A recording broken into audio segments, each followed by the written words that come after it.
श्री शिवाय नमस्तुभ्यम। हर हर महादेव। दोस्तों, आप सभी लोग जानते हैं कि 8 जुलाई 2024 को पड़ रही हैं सोमवार तृतीया तिथि। दोस्तों, ये जो सोमवार है आषाढ़ महीने में पड़ने वाला सबसे बड़ा सोमवार है, क्योंकि यह गुप्त नवरात्रि के दिनों में पड़ रहा है, जिसका बहुत ही बड़ा और विशेष महत्व होता है।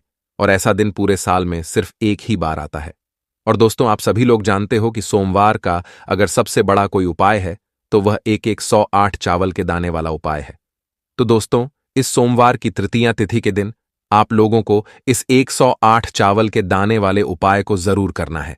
बहुत सारे लोग होंगे जिन लोगों ने इस उपाय को ना किया हो, मतलब पूरा महीना निकल गया आषाढ़ महीने का, उन्होंने किसी भी दिन इस 108 चावल के दाने वाले उपाय को ना किया हो। पर दोस्तों, आपके पास एक आखिरी मौका बचा हुआ है, जो कि 8 जुलाई के दिन। तो इस दिन आप लोगों को इस वाले उपाय को जरूर कर लेना है।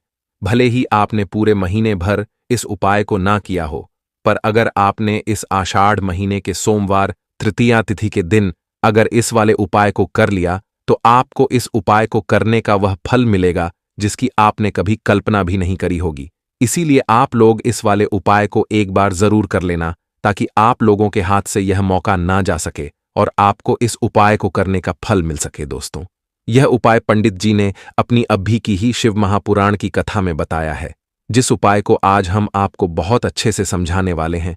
इस वीडियो को देखने के बाद इस उपाय को समझने के लिए आपको कोई और वीडियो को देखने की जरूरत नहीं पड़ेगी। तो चलिए दोस्तों, उपाय को शुरू करते हैं। देखिए, यह इस आषाढ़ महीने के सोमवार गुप्त नवरात्रि के दिन यह इतना खास होता है, इतना महत्वपूर्ण होता है। माना जाता है कभी कभी बड़े बड़े पूजा पाठ अनुष्ठान से जो मनोकामना पूर्ण नहीं होते, वह आषाढ़ महीने के दिन एक छोटे से उपाय करने से ही आपकी मनोकामनाएं पूर्ण हो जाती हैं। और बहुत सारे लोगों ने इस उपाय को किया भी है और उनको इस उपाय को करने का फल भी जरूर मिला है। अगर आप लोग भी इस उपाय को करना चाहते हैं तो आप इस उपाय को पहले अच्छे से समझ लेना, सुन लेना, उसके बाद करना। आपको इस उपाय का फल जरूर मिलेगा। और इस उपाय को कर लेने से आपके घर में चाहे किसी भी प्रकार की दुख और समस्या क्यों ना चल रही हो, आपको उसका कारण भी नहीं पता है कि भाई ये समस्या किस कारण से चल रही है, उसका कुछ भी कारण हो सकता है। जैसे पितृदोष हो सकता है या किसी भी तरह का मंगल दोष भी हो सकता है। तो इस दिन आप लोगों को यह वाला उपाय कर लेना है।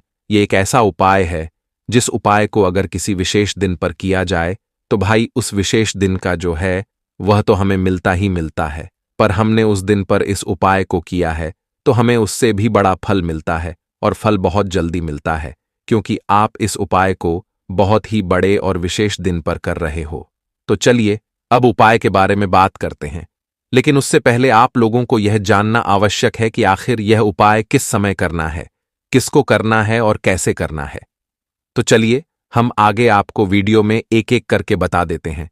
लेकिन उससे पहले अगर आप लोग हमारे चैनल पर नए हैं तो हमारे चैनल को सब्सक्राइब कर लेना और इस वीडियो को लाइक करके कमेंट बॉक्स में श्री शिवाय नमस्तुभ्यम ओम नमः शिवाय जरूर टाइप कर देना। तो दोस्तों, इस 108 चावल के दाने वाले उपाय को हमें इस सोमवार के दिन कैसे करना है, किसको करना है, किस समय करना है और कहां पर करना है, यह सारे सवालों के जवाब आपको इस वीडियो में मिल जाएंगे। और जो यह वीडियो देखेगा उसको 108 चावल के दाने वाला उपाय जरूर करना चाहिए, क्योंकि इस दिन एक चावल के दाने का भी बहुत ही बड़ा और विशेष महत्व होता है। और जब बात आ जाए 108 चावल के दाने की, तो यह सोने पर सुहागा वाली बात हो जाती है और यह एक बहुत ही बड़ा उपाय हो जाता है इस सोमवार गुप्त नवरात्रि का। तो अब दोस्तों, इस 108 चावल के दाने वाले उपाय को आखिर करना किसको है, सबसे पहले हम लोग वो बात जान लेते हैं। तो देखो, घर की जो बड़ी माताएं बहनें होती हैं, उन माताओं बहनों में से कोई भी एक बड़ी माता बहन इस वाले उपाय को कर सकती है। और दोस्तों, अगर आप चाहें तो अपने घर में से सभी सदस्यों को भी इस उपाय को करवा सकते हैं। अगर किसी व्यक्ति की खुद की कोई मनोकामना है, खुद की कोई दुख और परेशानी है जो कि वह अपने लिए ही करना चाहता है इस वाले उपाय को, तो वह खुद अपने लिए भी कर सकता है। बाकी अगर कोई घर में से ऐसा है जो कि अपने पूरे घर परिवार की सुख और शांति के लिए यह वाला उपाय करना चाहता है, तो भाई वह भी कर सकता है। उसमें भी कोई दिक्कत वाली बात नहीं है। कहने का मतलब यह है कि इस उपाय को हर एक सदस्य भी कर सकता है और पूरे घर परिवार के सदस्य के लिए घर की बड़ी माताओं बहनों में से कोई एक माता बहन भी कर सकती है।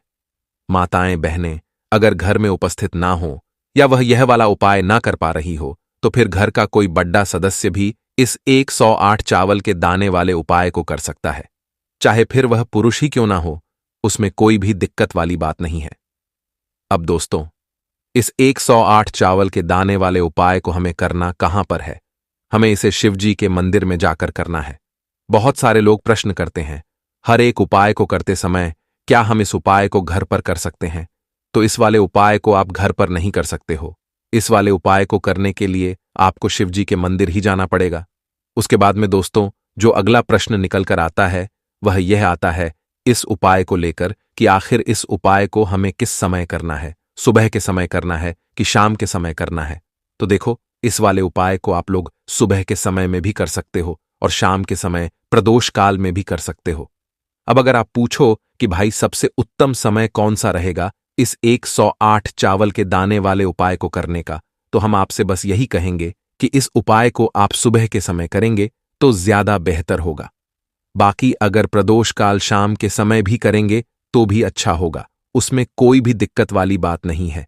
तो अब दोस्तों, जो अगली सबसे बड़ी और महत्वपूर्ण बात आती है वो यह आती है कि सुबह अगर हम उपाय को करेंगे तो हमें कितने बजे से लेकर कितने बजे तक के बीच में करना है, और शाम के समय प्रदोष काल में करेंगे तो हमें कितने बजे से लेकर कितने बजे के बीच में करना है। तो देखो, सुबह जितनी जल्दी हो सके आप उपाय को करने की कोशिश करना। बाकी अगर किसी कारणवश लेट भी हो जाओ, थोड़ी देर भी हो जाए, तो 10 या 11 बजे तक भी आप उपाय कर लेना, पर 12 बजे से ज्यादा देरी ना हो। ठीक है, इस बात का ध्यान रखना।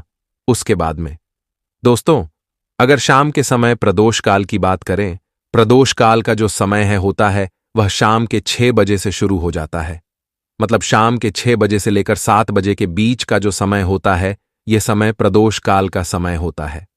पर अभी जो मौसम चल रहा है, इस मौसम में जो है शाम बहुत देरी से होती है, तो आप इस उपाय को 7 या 8 बजे के बीच में भी कर सकते हो। मतलब शाम के 6 बजे से रात 8 बजे के बीच में आप कभी भी इस वाले उपाय को कर सकते हो, उसमें कोई भी दिक्कत वाली बात नहीं है। अब दोस्तों, यहां पर इस उपाय को लेकर एक और सबसे बड़ी बात यह निकल कर आती है कि इस 108 चावल के दानों को हमें लेना कहां से होता है, और हमें इस उपाय को करने के साथ में क्या और कुछ भी सामग्री ऐसी होती है जो शिवजी के मंदिर लेकर जानी पड़ती है। तो देखो, यहां पर हम आपको बता दें, सबसे पहले आप लोग ये जान लो कि यह जो 108 चावल के दाने वाला उपाय है, सिर्फ और सिर्फ आप उपाय की सामग्री लेकर कभी भी शिवजी के मंदिर मत जाना, क्योंकि हमें भगवान के सामने यह नहीं दर्शा है कि अगर हम भगवान शिवजी के मंदिर आए हैं तो अपने फायदे के लिए आए हैं। तो इसलिए जो भी पूजन सामग्री है, उपाय सामग्री है, 108 चावल के दाने, इसके साथ में आपको पूजन सामग्री भी जरूर लेकर जाना है। देखो, अगर सुबह के समय उपाय कर रहे हो तो सीधी सी बात है, 1 लोटा जल तो आप लेकर जाओगे ही जाओगे। वही 1 लोटा जल अगर मिट्टी का जल हो तो बहुत अच्छा रहेगा। मिट्टी का जल कैसे बनाया जाता है, इसके लिए हमने पहले से बहुत सारी वीडियोस बना दी है। आपके पास इस दिन एक आखिरी मौका रहेगा मिट्टी का जल शिवजी पर चढ़ाने का और उपाय को करने का। बहुत बड़ा आपको इस दिन फल मिलेगा, तो इसलिए इस दिन हो सके तो मिट्टी का जल चढ़ाना, तो अपने साथ में कम से कम 1 लोटा जल तो आपको लेकर जाना ही जाना है।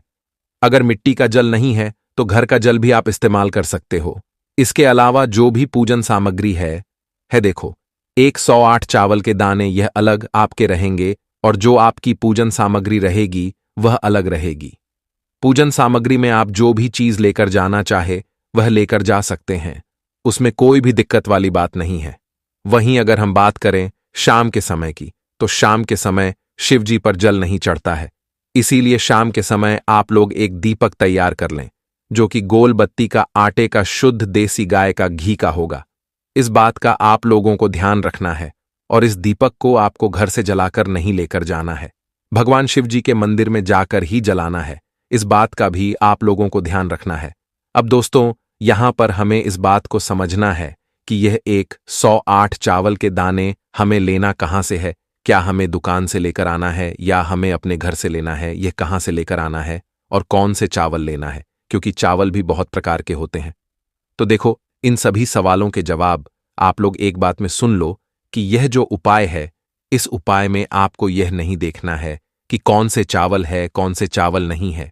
बस जो भी चावल ले रहे हो, वो चावल का दाना सबूत होना चाहिए, मतलब साबुत होना चाहिए, टूटा हुआ नहीं होना चाहिए, कटा पिटा नहीं होना चाहिए। यह बात आपको ध्यान रखना है। बाकी आपका चावल बासमती हो या सादा चावल हो या कोई सा भी चावल हो, उसमें कोई भी दिक्कत वाली बात नहीं है। तो सीधी सी बात है कि आपके घर के रसोई घर में जहां पर आप भोजन बनाते हो, वहां पर जो भी चावल आपके उपस्थित हो, उन चावलों में से अपनी एक कटोरी भर लेना या एक मुट्ठी चावल अलग से निकाल कर रख लेना, क्योंकि हम 108 चावल ही यहां पर इस उपाय में लेने वाले हैं, तो हमें यह चावल के दाने गिनकर निकालने पड़ेंगे। इस बात का आप लोगों को ध्यान रखना है। तो आपने उस चावल की कटोरी में से 108 ऐसे चावल के दाने आप लोग निकाल लो जो कि टूटे हुए ना हो, कटे पिटे ना हो, जिनमें कोई दाग ना लगा हुआ हो, है ना, अच्छे साबुत चावल के दाने। 108 दाने आप लोग निकाल कर रख लो और इन्हें किसी भी एक कागज की पुड़िया में या किसी एक छोटी सी कटोरी में आप लोग रख लो, ताकि यह सुरक्षित रहे, आपके एक भी चावल का दाना इधर उधर ना हो और आपका उपाय भी पूरा अच्छे से हो जाए। तो जैसे ही आपका उपाय की जो सामग्री है, 108 चावल के दाने, यह तैयार हो जाते हैं, उसके बाद मैं आपको जो भी अपनी पूजन सामग्री है, सुबह के समय कर रहे हो तो एक लौटा जल या पूजन सामग्री जो लेकर जाना चाहो उसकी भी तैयारी कर लेना, और शाम के समय जा रहे हो तो अपना जो दीपक है उसे तैयार कर लेना, ठीक है। और उपाय को करते समय शुद्धता का विशेष रूप से ध्यान रखना, ठीक है। सुबह सुबह स्नान करने के बाद ही उपाय को करने की आप लोग तैयारी करना। उसके बाद अगर शाम के समय की बात करें तो शाम के समय आपको स्नान करने की जरूरत नहीं है, पर शुद्धता का ध्यान रखना है। आपको स्नान तो नहीं करेंगे, आप हाथ मुंह धोकर भी इस वाले उपाय को शाम के समय प्रदोष काल में कर सकते हैं, इसमें कोई दिक्कत वाली बात नहीं है। तो आप अपने उपाय की पूरी सामग्री तैयार करके आपके पास ही में जो आपका शिव मंदिर हो वहां पर पहुंच जाइए। सबसे पहले शिव मंदिर में जाकर आप लोगों को उपाय नहीं करना है, पहले भगवान के दर्शन करना है, भगवान से आशीर्वाद प्राप्त करना है, फिर शिव जी की शिवलिंग के पास में आना है। शिवलिंग के पास में आने के बाद आप जो पूजन सामग्री लेकर आए हुए हैं, जैसे कि सुबह गए हुए होंगे, तो एक लौटा जल और जो भी पूजन सामग्री लेकर आए हैं, आप उनसे भगवान शिव जी की पूजन कीजिए। सबसे पहले तो एक लौटा जल ही चढ़ाइएगा, उसके बाद में आप पूजन सामग्री चढ़ाइएगा।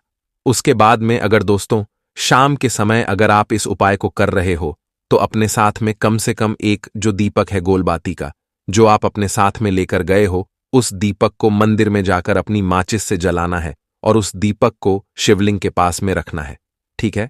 इस दीपक को रखने के बाद ही आप लोगों को अपना यह वाला उपाय शुरू करना है, और दीपक को ज्यादा पास में मत रखना, वैसे भी गर्मी पड़ रही है, भगवान शिव जी को आंच नहीं लगनी चाहिए, है ना। तो जैसे ही आपकी पूजा अर्चना हो जाती है, आप भगवान शिव जी को प्रसन्न कर लेते हैं, उसके बाद में शिवलिंग के पास ही में आप कहीं पर बैठ जाइए, सामने या आसपास जिस जगह पर आपको बैठना हो वहां पर बैठ जाइए, और अपने वह 108 चावल के दाने अपने सामने निकाल कर रख लीजिए, क्योंकि अब यहां पर उपाय को यहां पर करने की आपको तैयारी करना है। और इस तरीके से जब आप उपाय करेंगे, पूजन सामग्री करने के बाद, पूजन अर्चन करने के बाद, तो आपको उपाय का फल बहुत जल्दी और बहुत बड़ा होकर मिलेगा। तो आपने 108 चावल के दाने अपने सामने निकाल कर रख लेना, और यह जो उपाय है यह आपके सीधे हाथ की हथेली से होगा, इसीलिए इस बात का भी विशेष रूप से ध्यान रखना है। तो सीधे हाथ की हथेली का प्रयोग करके ही आप लोग अपना इस वाले उपाय को करना। अपने सामने जो भी आपकी कागज की पुड़िया है उसको खोलकर रख लो, या कटोरी है तो उसे अपने सामने रख लो और अपने वह 108 चावल के दाने निकाल लो, ठीक है। उसके बाद में दोस्तों अब आपको क्या करना है कि शिवलिंग आपके सामने होगी, तो आपने वह 108 चावल के दाने एक एक करके आपको शिव जी के शिवलिंग के ऊपर चढ़ाना है। कहां पर चढ़ाना है? शिवलिंग के ऊपर चढ़ाना है, और कहीं पर भी नहीं चढ़ाना है, आपको अपने हथेली से तो शिवलिंग के ऊपर चढ़ाना है। भले ही फिर वो अपने आप जलाधारी पर गिर जाए, या मतलब वहीं पर गिर जाए, उसमें कोई दिक्कत वाली बात नहीं है, पर आप चढ़ाओ शिवलिंग के ऊपर ही। तो आपको क्या करना है, अपना पहला चावल का दाना उठाना है, श्री शिवाय नमस्तुभ्यम बोलना है और शिवलिंग पर चढ़ा देना है। इसी तरीके से दूसरा चावल का दाना उठाना है, शिवलिंग पर चढ़ाना है और मंत्र बोल देना है, और फिर तीसरा चावल का दाना उठाना है, श्री शिवाय नमस्तुभ्यम बोलना है और चढ़ा देना है। इसी प्रकार से आपको पूरे 108 चावल के दाने एक एक करके शिवजी के शिवलिंग के ऊपर चढ़ाना है और भगवान से प्रार्थना करते जाना है। मतलब प्रार्थना तो आपको आखिरी में करना है, पर हर एक चावल के दाने को चढ़ाते समय श्री शिवाय नमस्तुभ्यम जरूर बोलना है। उसके बाद ही यह चावल का दाना शिवलिंग के ऊपर आपको चढ़ाना है। जैसे ही आपके 108 चावल के दाने शिवलिंग के ऊपर चढ़ जाते हैं, तो उसके बाद में आपको क्या करना है, भगवान से अपनी मनोकामना बोलना है। मनोकामना भी कब बोलना है? जब आपका 108 चावल का दाना आपके सीधे हाथ की हथेली में हो और आप उसे चढ़ाने के लिए जा रहे हो। श्री शिवाय नमस्तुभ्यम बोलकर उस आखिरी चावल के दाने को शिवलिंग के ऊपर चढ़ा देना और भगवान से फिर अपनी वह मनोकामना बोल देना, जिस मनोकामना के लिए आप लोग अपना यह वाला उपाय कर रहे हो। जिस भी दुख और परेशानी के लिए आप लोग अपना यह उपाय कर रहे हो, उसके बाद में जैसे ही आप अपनी मनोकामना बोल देते हो, आपका ये वाला उपाय पूरा हो जाता है। पर दोस्तों, उपाय को करने के बाद आप लोगों को 2 मिनट भगवान शिव जी के मंत्र का जाप जरूर करना है, और मंत्र का जाप करने के बाद भगवान से एक और बार प्रार्थना करना है अपनी मनोकामना के लिए या अपनी जो भी दुख और परेशानी है उसके लिए। इसके बाद में आप लोग भगवान को देखकर भगवान से प्रार्थना करके उनसे आशीर्वाद लेकर वहां से उठ सकते हैं। उठ